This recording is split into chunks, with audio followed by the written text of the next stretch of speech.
Good evening, everyone. Thank you so much for joining us here on News Channel 5 Plus for another Medical Monday. Tonight's topic, falling in love with your skin, staying young looking and feeling good about yourself, right? So we had a lot of calls in this evening. Absolutely. We appreciate you tuning in tonight, because we actually, as I told you before we went to break, we did have a very kind of, I think, the first demonstration I've had on a Medical Monday here. So I'm excited that you brought this in.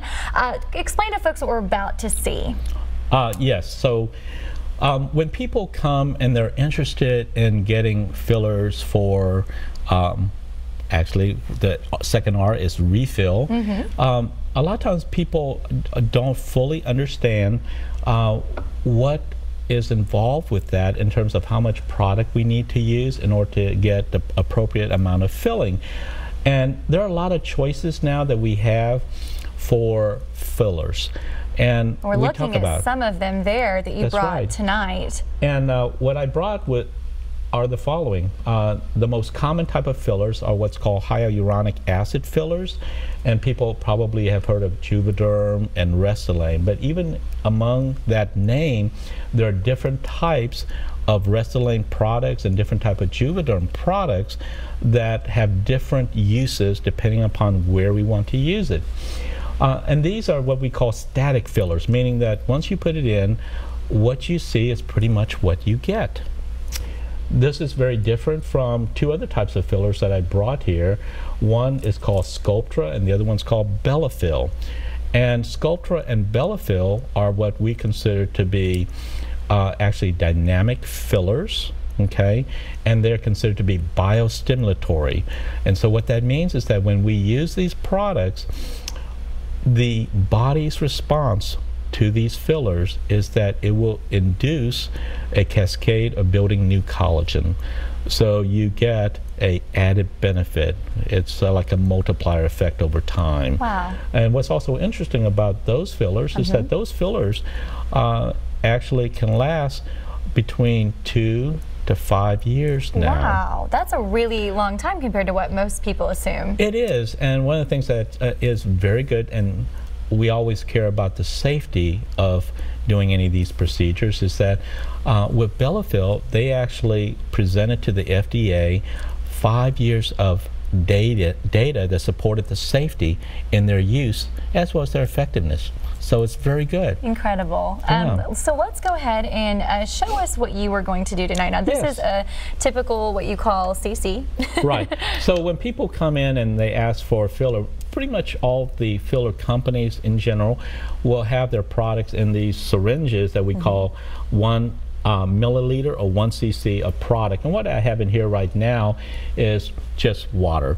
But I want to demonstrate to people that in that 1 cc, if I were to put it into a tablespoon, and if you think of this as being a filler, and I hope our viewers can see this, this is about as much product that we get for filling.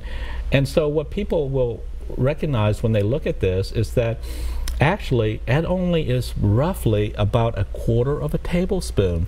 So when people come in, that's right. And so when people say, well, I want to get 1 syringe and I want to get all these areas on my face treated to fill things out, it's not possible.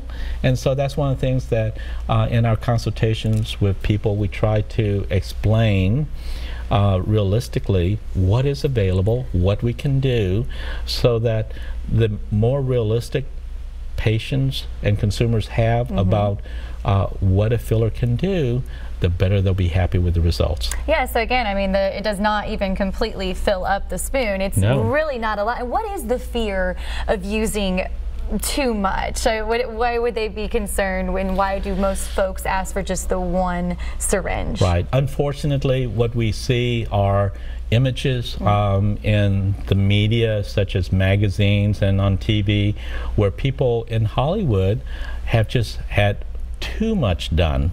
And so when you have too much done, it's not natural. It really is not attractive. And what we're looking for is to make people look better, more attractive in a natural way. Now with fillers, the capability of what we can do nowadays is fantastic. Most of the fillers are going to last roughly about 6 months to a year. But like I said before, there are now fillers that will last more than a year, and in particular with one product, Bellafill, it can last up to 5 years. And what we can do with fillers is not just to fill out things. We can also use it to also shape the face. Okay, I was going to ask, I'm a little confused on how you know what parts of the face involve Botox versus what involves filler. Yeah, so I like to go back a little bit about the science of things. Is that what we know from the aging process is that it's not an issue of only the skin aging, it's also an issue of the fact that as we age, we lose volume in our bone structure. We also lose volume in terms of our muscles, and these are supporting structures that give us the definition that we have when we're younger. And so as we age, we have to factor those things in, so we can use fillers and to correct some of the things that happens with aging. So for example, some of the volume loss that will give people dark circles under their eyes, we now have fillers that we can place there. And again, this should be done by someone who has expertise in doing this, is that we can do it in a way that makes it look very natural, that lessens the dark circles under their eyes, and they look less tired. And the new paradigm shift with fillers is that we're not trying to trace individual little wrinkles. We're trying to restore natural volume. So we won't necessarily say, oh, we're just going to put a filler along this line that you have here or that line you have here.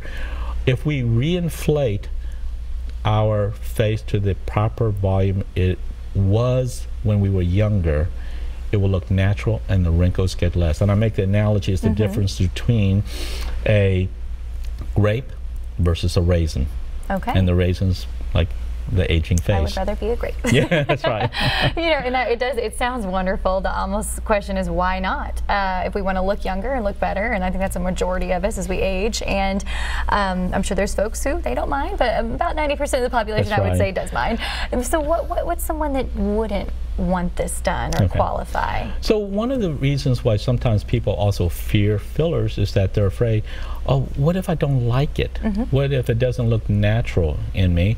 And the good news is that nowadays, especially with the hyaluronic acid fillers like the Restylane and the Juvederm family of fillers, these are sugar particles that can be dissolved very easily by injecting a medicine that just dissolves them and they go away. Wow, so it's basically undoing, and it's that simple. If you're not happy with it, that is a major question. You get something done, and what do I do if I'm not happy with it? And there is now a solution for that. Exactly. Incredible. Exactly.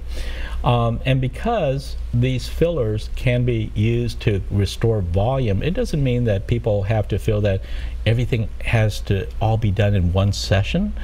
It can be done in gradual phases so that as you restore volume, it's a natural progression. So there's no concern that all of a sudden I'll look so different to my family and friends. Yeah. So let's go ahead and move on now. We've been talking about those R's. Again, those are R's about facial and body rejuvenation. The 5 R's, they're based upon, you know, facial and body rejuvenation. We've already talked about 2 of them. What is the next one? The third is going to be resurfacing. So as we age, aside from getting the wrinkles, we start to get splotches. And I think Brian was talking about that on the phone call earlier, is that we get brown spots, we get broken capillaries, we may get enlarged pores. The quality of our skin may change where it doesn't look as radiant and bright as it was when we were younger. And for women, the makeup, when it is applied, it doesn't feel as though it's as smooth as it was before. So with resurfacing, we now have devices that we can use in order to improve those qualities of the skin that we don't like, ranging from wrinkles to brown spots to red spots to also enlarged pores. And certainly helping with acne scars and other types of scars. In my practice, pretty much every device that I have, I've used on myself. I've also used fillers on myself because I feel that the best way for me to guide my patients is by telling them my own personal experience with trying these things out. And I've done, I don't mind telling the world that I've done resurfacing on my face now about 4 times with a device called Fraxel Dual. It's what is called a fractionated resurfacing. And what the consumer wants to know, the word fractionated basically means that parts of the skin gets basically treated or vaporized, whereas other areas of the skin does not. So when you do that, you actually get quicker healing time, also far less, that means far less downtime, and the degree of discomfort is also going to be less because it's not a full-bore resurfacing like was done in the past with a traditional CO2 laser. And that also means risk of side effects are also less, actually. And so there are different devices that are used for that, and we use different energy systems. So I mentioned lasers, but also you can use radio frequency energy to achieve that kind of improvement. You can also use intense pulse light to, in a way, resurface the skin to improve red and brown.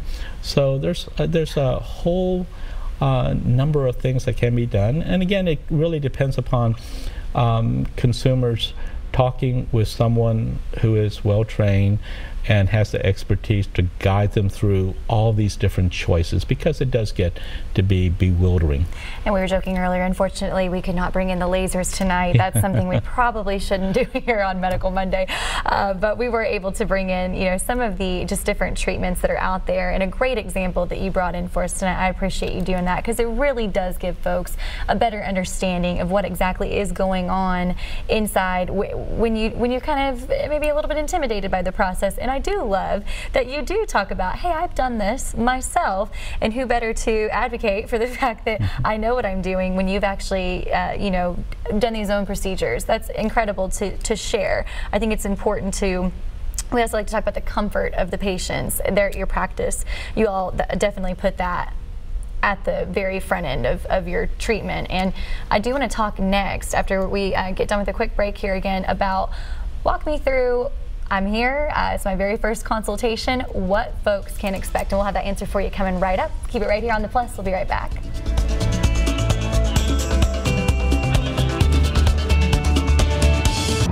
This week on Fission of